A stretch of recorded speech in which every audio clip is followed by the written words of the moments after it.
offense seemed to struggle to find its way at times without Lamonte there on the floor. No, it had, believe me, we've struggled on offense even with Lamonte, so that has nothing to do with it.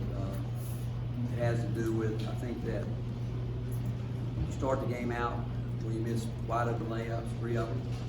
You miss 1-and-1s, and you see your guys we know our guys.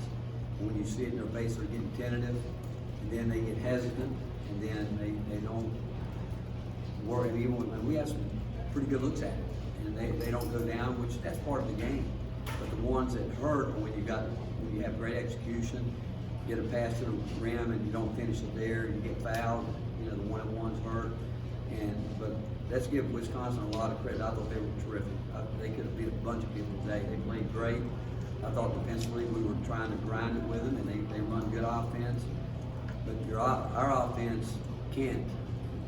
I mean, right now we're not very good because we're not making shots. I mean, our guards are starting to back the court, and the 3 guys on the perimeter were 5 for 27, and our front line goes 5 for 7. And all we have talked about is playing inside out.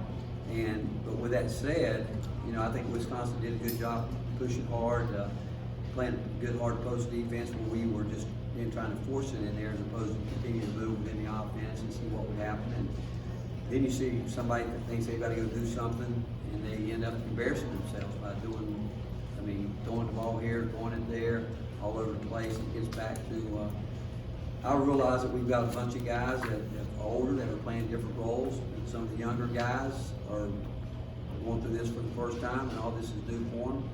But the fact is, we've got to get better guard play. To make our offense work the way we want it to. We've got to get better decisions made by our guards. Mike McGrant. You mentioned being able to see it on their faces. How do you coach that out of a team like this? Well, you try a couple things. You try to hit them right between the eyes, and then you try to encourage them, and then you just try to push every button you can to get them, and you know the guys, and when you know it's affecting them too. I mean, we come right out of the timeout, and it looks like certain guys are just simply stuck in mud because they don't let it go, and not their mistakes. And again, we're going to make mistakes. That's not a problem. But I do think when guys miss wide open layups, wide open shots, I do think it affects them. But to be mentally tough, you've got to let it go. That's part of it. Even though you want those plays, and obviously we don't have the same margin of error that we've had in the past, and then it kind of just snowballs on you. It just snowballs. But the way we came out of it, again, I know these guys are going to compete and try to play hard, but their decision making's got to get tenfold better. It's got to, and we just can't turn it over the way we turn it over. Is there more to improving guard play than just the decision making? Is it what else has to happen there?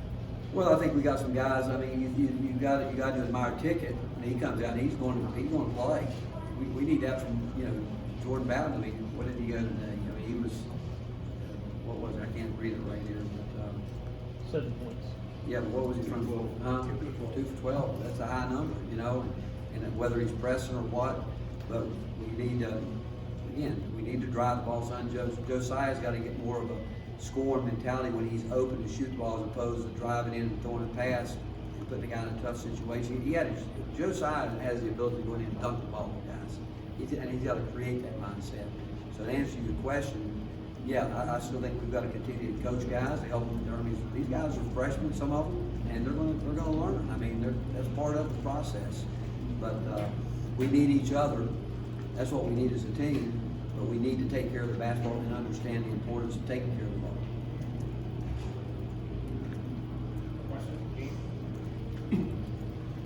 Rick, Josiah's struggles maybe be as a result of just overthinking out there. His first game is like the full-time point guard.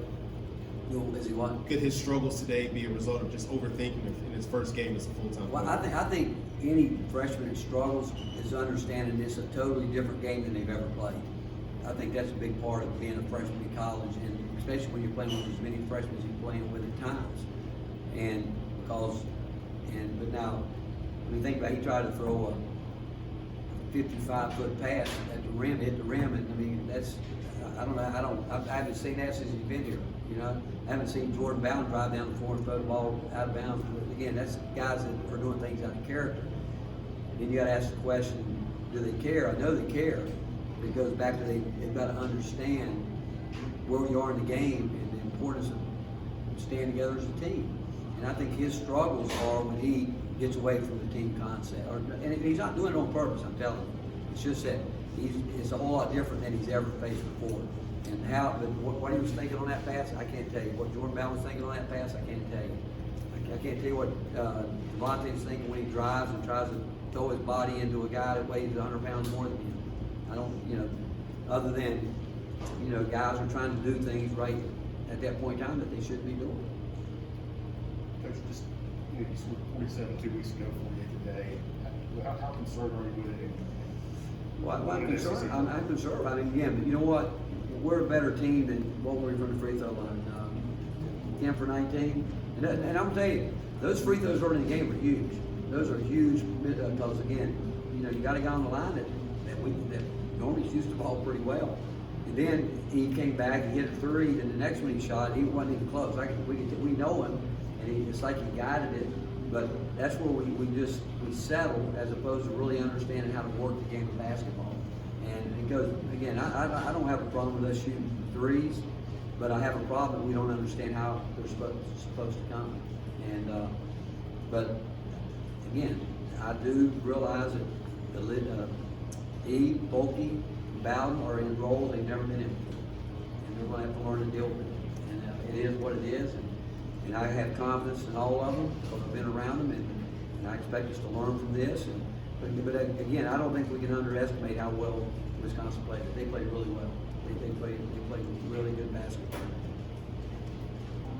Why was Devontae the choice to be the fifth starter, and what did he do today that could keep him in that role? Well, normally defensively, I told you guys the other day, normally the defensive side is going to take care of who starts there. And again, there's not much divide between he and Jalen.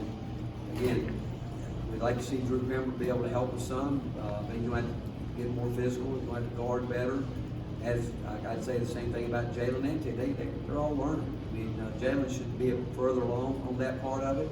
Like he gave up a big three at a critical time today where they ran a little screen action, and we talked about that numerous times during our scouting report. But again, I think that with those guys, we'll play who the hot hand is. Gene, finish up with Gene and Grant. You'd already talked about Jalen some. I mean, obviously his defensive struggles are pretty well documented, but did he do some things offensively in the second half? I mean, it's been a while since he's made a couple shots. Yeah, and again, and we think he can do that when he takes good shots. We think he can do that. We really do. And if Jalen can really get it the way we need him to, but we're doing a lot of switching. We're doing that, and if he can get that, I don't think there's any question to play for. Did you have a chance to talk with Santiago after you got here today, and kind of Yeah, does the struggling guard play accelerate anything there? Well, he came in while we were in our pregame meal, and I don't think there's any question he wants to play, and the good Lord's looking out for us. We got a week off here to get a lot of things worked through, not just physically, but mentally, and see how much he can do, how long it takes him. We don't know, but I do think he wants to play. Thanks, Coach. I think he got it.